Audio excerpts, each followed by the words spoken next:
What is the question, Mr. Chair? Are you rebuking this committee? Why am I supposed to rebuke the committee? I am You not. have been saying things for a while. What? You have been rebuking this committee. You are saying that? We're not blaming the Vice President on this. I Honorable asked the Marcoleta, question. we I asked are the not question. blaming You do not have the right to the- depend on that. 1 minute suspension is declared by the chair. Move to suspend. Thank you, Mr. Chair.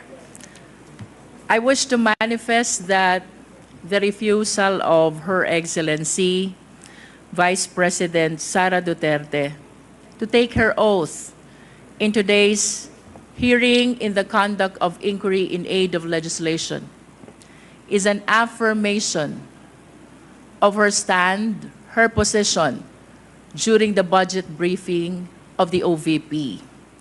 And this representation wishes to manifest that when the resource speaker does not take her oath, then it follows that whatever statement she will provide, we call it, it could not hold any water. That being not under oath, the same cannot be used as an evidence in any inquiry, in any proceeding, Mr. Chair. In other words, her refusal to answer in the last budget briefing of the OVP is tantamount to her stand in today's inquiry of refusing to take her oath. That is for manifestation, Mr. Chair. And with that, Mr. Chair, I wish to remind the committee, our esteemed colleagues, and the Filipino people of the constitutional mandate that public office is a public trust. When there is a question, we're bound to answer. We're bound to explain. As a matter of fact, no less than the Philippine Constitution provides, we are accountable to the Filipino people at all times. We are now confronted by the issue on confidential fund. And I wish to emphasize, ang confidential fund po ay pera ng taong bayan. And we owe it to the people to explain kung paano ito ginastos, saan ito napunta, and to be specific, sinunod po ba natin ang joint circular regulating the use of confidential fund. Mr. Chair, I wish to raise as well, to invoke as well, and remind our esteemed colleagues that pursuant to the separation of power, we, the Congress, is exercising the power to legislate. Under this power, we also have the power of the purse. We can amend, we can revise, we can approve, and we can disapprove the budget that was proposed to us by the executive. And I wish to remind as well that the best instrument which shows the power of the purse of the people is no less than the General Appropriations Bill, which is an embodiment of the allocation for the entire Philippine government, which is the result of the legislative process of the Congress. In other words, ang budget po ng ating bansa ay napapaloob din sa isang batas, saklaw ng kapangyarihan ng Kongreso, and that is the power to legislate. To be able to make sure that the power of the purse is properly exercised, we are granted as well by the oversight power, and that is to make sure that all our legislations, that includes the budget of the national government, the General Appropriations Act, are well complied with by our fellow public servants. And to make sure, and as a consequence of this oversight power, we have this inquiry in aid of legislation. So I just wish to remind the Filipino people, and that includes the OVP, ito po ay trabaho ng Kongreso. Busisiin ang budget. And not only that, to exercise the oversight power to make sure na yun pong ating mga nakaraang legislation that includes the General Appropriations Act ay nagamit ng tama ng mga ahensya ng gobyerno. I hope that the OVP will be enlightened to address the issues instead of attacking this institution, of politicizing and matters concerning politics, Mr. Chair. Third, Mr. Chair, we should be uniform in the application of our rules. If we are guided by the constitutional mandate that public office is a public trust, if we observe malfeasance, misfeasance, and nonfeasance in the LGUs, as a matter of fact, we have pending inquiry in aid of legislation concerning LGUs. Kung iniimbestigahan po natin ang Office of the Mayor, kung iniimbestigahan po natin ang Office of the Governor, by equality under the law, we should conduct an investigation as well to the Office of the Vice President. And I wish to thank the Honorable Valeriano for taking a stand before the plenary to initiate this inquiry in aid of legislation to address the observation not only of this representation, but of our fellow members of the Committee on Appropriations about the irregularities which we have seen already in the disbursement of fund, as a matter of fact, not only of the confidential fund, but even the regular allocation of the OVP. With that, Mr. Chair, may I proceed to my question for the COA? Kanina Yes. po, But after your lengthy manifestation, you have already Mr. Chair. consumed 4 just minutes. one question, Mr. Mr. Chair. Mr. Just Chair, one question. Yes, the Honorable Marcoleta. May I offer a counter manifestation, Mr. Chair? Later po, 1 minute na lang po siya and then Kasi I will baka record. makalimutan yung continuity, yung flow ng discussion. I'd like to ask only, Mr. Chair, by way of manifestation, is there anybody who is questioning the power of the purse of Congress? Is there anybody who is questioning the legislative function and oversight function of Congress? Is there? Because if there is none, then we are not supposed to overextend the discussion or any manifestation because nobody is questioning that. And I think nobody could question that.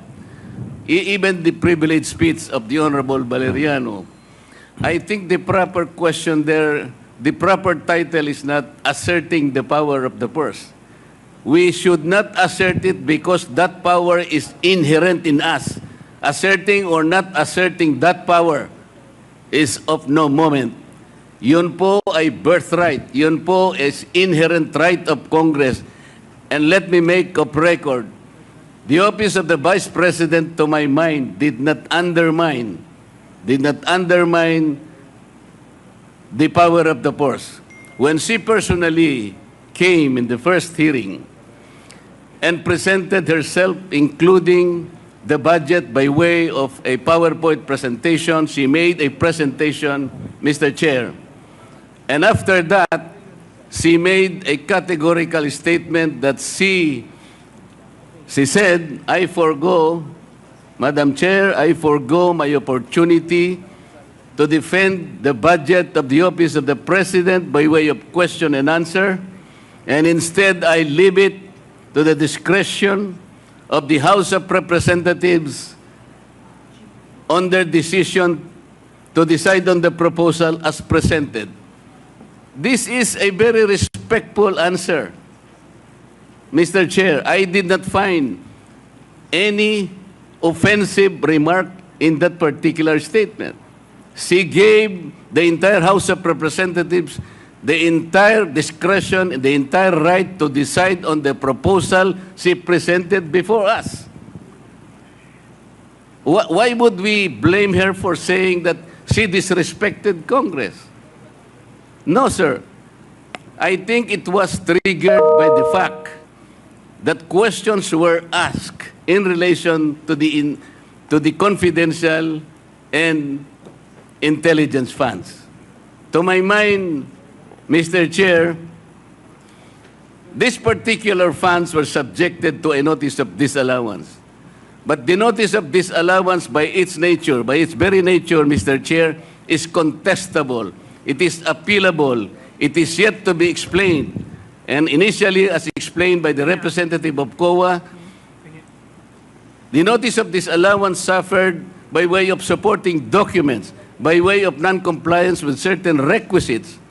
What if the Vice President is able to provide all the supporting documents? What if finally she is able to come up with the requisites required in order for you to consider that all these funds are eventually allowable and they are not disallowed?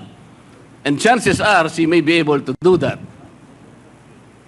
Hindi po final judgment ang notice of disallowance. As a matter of fact, based on COA's own representation the other day, the Vice President received the notice of disallowance only on August 24, 2024, which means, Mr. Chair, the Vice President has 6 months within which to reply and make an answer. That is correct, Madam COA. So, 6 months is up to February 2025. We should give her all the allowance. We should give her the time. Because 6 months is 6 months.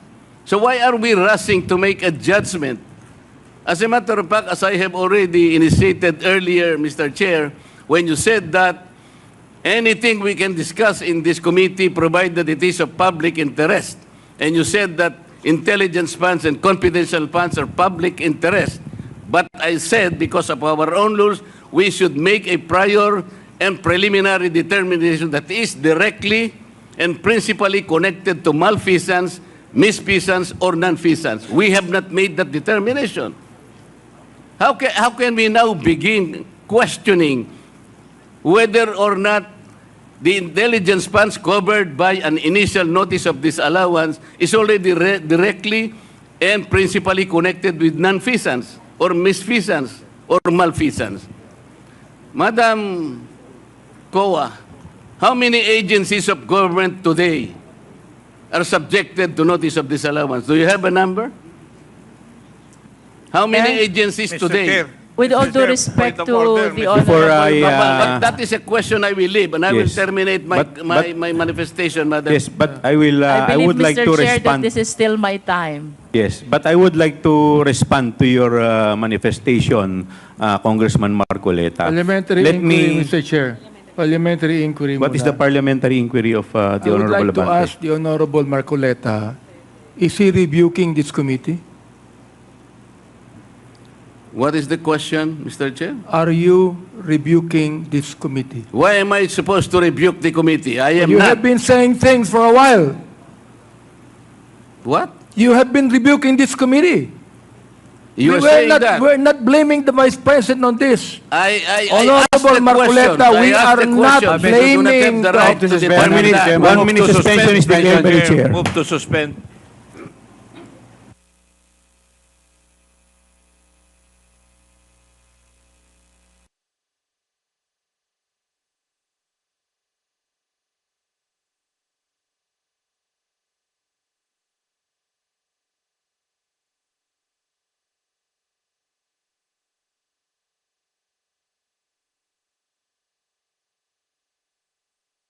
Before I recognize the Honorable Congressman Luistro, let me first respond to the manifestation of the Honorable Marcoleta. Let me cite Section 4, Rule 4, Section 1, last paragraph, which provides that the filing or pendency of a case before any court, tribunal, quasi-judicial, or administrative body shall not stop or abate any inquiry conducted to carry out a legislative purpose. What we are doing right now is we are doing our mandate. This hearing is in aid of legislation. So, wala pa naman po tayong inaakusahan dito. The fact that the issue is still with COA and is still pending appeal, it does not stop this committee from conducting an inquiry in aid of legislation to conduct or to carry out our legislative purpose.